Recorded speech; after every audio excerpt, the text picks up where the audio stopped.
今日呢，嚟到佛山江邊倉啊，咁行到樓梯嘅上邊呢，就係江邊啦。呢度嘅景色呢，都相當唔錯喎。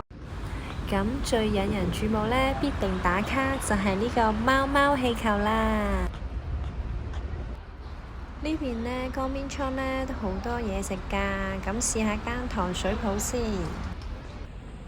嗌咗個魚皮花生，咁魚皮呢都幾爽脆嘅。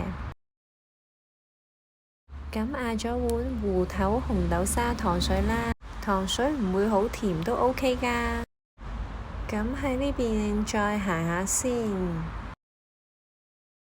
咁嚟到呢一間呢，係主打飲牛骨牛尾湯嘅。咁除咗有牛尾啦、靈芝啦、牛大力啦、牛骨啦、花生啦，